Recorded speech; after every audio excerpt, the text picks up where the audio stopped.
Today's special guest on this episode of The Rundown is Mr. Tom Twist, who will be discussing with me old school and the matches and a little bit of the future, as well as the events that have happened in the past. I'm Gordon Pepper. This is The Rundown. Let's run it down.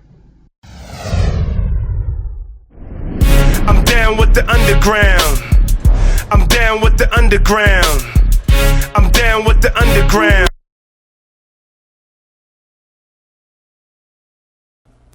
Buddy's Pro Shop. Videos by bowlers, for bowlers.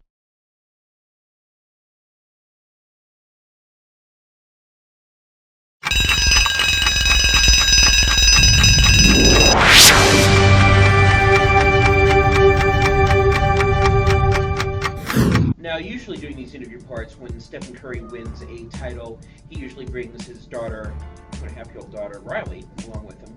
We have our current Northeast champion, Mr. Tom Twist. 5-year-old Victoria. 5-year-old Victoria. Hi. A little bit older than Riley. Say hello. Tom is our subject for the interview this week. First of all, thank you very much for coming here. All right, Gordon. Thanks for having me. Appreciate it. Yeah, no problem. Now, obviously you've been sort of off the scene for close to the past month. Tell us a little bit about what you've been up to. Well, pretty much just finishing up some fall leagues, getting ready to start the summer leagues, just getting off the ground. A couple weeks now. I was at the Nationals about 2 weeks ago. Tough tournament this year. Scores are very low. But that's been pretty much it. Just getting ramped up for some tournament season here in the summer. There's a lot of things going on. The Dutchman tournament. All of the playoff matches going on. Some leagues here and there. Big match coming up for my belt. I'll try to hold on to it this time. Yep. I believe June 28th over Garden City, and your opponent is someone that you've seen before. He is Richie King. Richie King. Young fella from SWAT. The last time we got together, he took it to me pretty good. It's pretty much the only match that I've had where I really got beat. I made a small comeback in the middle, but he had me. He was pretty much on top of me the whole match. He was hot at the time. He came out with some good games. He had a lot of people behind him. But I think we'll be a little bit more prepared this time. What's going to be the difference between last match and this one? It's a good question. Richie wasn't somebody that everybody knew at the time. I can't say I underestimated him because I really didn't know him. So everybody pretty much knows who he is. We all know that he is a former champ, so anything's possible. And we're going to try to make sure that these belts here stay with the legacy family. Now, the other thing that I know, and I know you will never admit this, but I know your back was an issue last time. Yeah.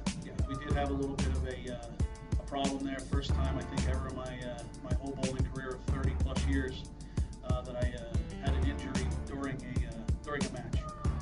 I don't make any excuses. I show up and I bowl. I don't ever quit for anything. Even though my wife probably was competing with me in the back of my ear, telling me to that my health was a little more important. But that's not what's important. Richie, before that it got to that point, he was way ahead of me, and it was tough to make a comeback from there. He never let up. Mm-hmm. So this time we'll be ready. Back's ready, body's ready. The old guy still got some stuff left in him, I think. Here, we'll try to defend the old guys. Oh, somebody in the background there. Hello, background person. Now, however, you talked about the old guys. There's another old guy, and this was sort of a match that a lot of people have wanted to see that we haven't seen yet. Should you defeat Richie King, and I know that it is looking forward, but it's my job to ask the question. Should you beat him? Next one up is a title match. First you have to defend against Brian Paul, which is actually, it's going to be another rematch. It's going to be a Battle Bowl rematch. What's your thoughts on that? Well, there's a lot of rematches happening. As we said, the Richie King rematch of when I had the titles. The last time I bowled Brian, I actually have bowled Brian twice. I bowled him here at Bowler City in a triple threat match to get myself on my way to the title match at Battle Bowl. I then competed against Brian at Battle Bowl. He was the winner of the singles from the night before. They put him in the match up against me the next day, and won that match in 7. I had to pull out a pretty tough spare in the 10th frame to secure the win there, but it was a pretty big moment for me. There's a match that a number of people have wanted to see, and that is not a rematch. That would be you versus Ed Schuler, and that would be for the potentially for the world title. Should you get past? Actually, no. I'm sorry. Not should you get past anything. You would get Ed Schuler for the world title. That is his mandatory defense before Battle Bowl. Yes, but just another correction. It is a rematch. I bowled Ed Schuler at Highway in the World Championship Series on my way up, and actually in the Lineal Series, and that was my only loss. It was the only loss that I took on my way up the ladder. At the time I won the championship, I was 6-1. So that was my one loss coming up the ladder. Unfortunately, that day was a tough day for me. Eddie was really bowling good at the time. He was pretty solid.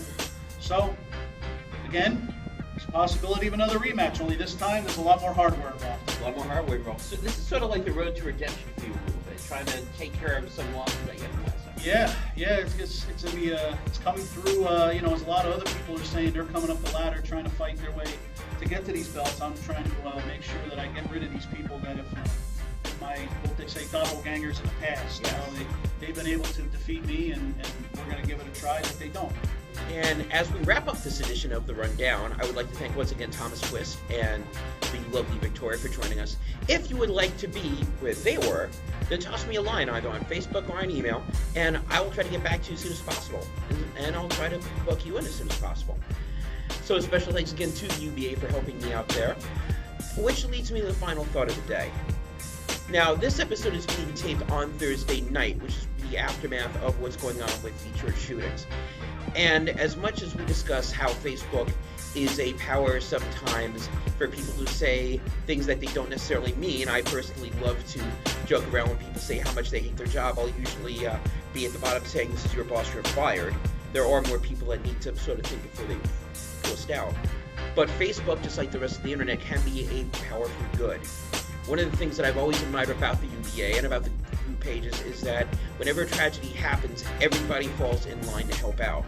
Regardless of whether it's for cancer, whether it's for someone diagnosed with any sort of disease, or whether it's something like this. With a group as big as the UBA, with all the opinions that we have, we're still very much one culture, and very much one group that always winds up to unify together when we feel that the times are the hardest. For everybody here, this is Gordon Pepper saying thank you very much for paying attention to the broadcast. See you next time. Yeah, bye.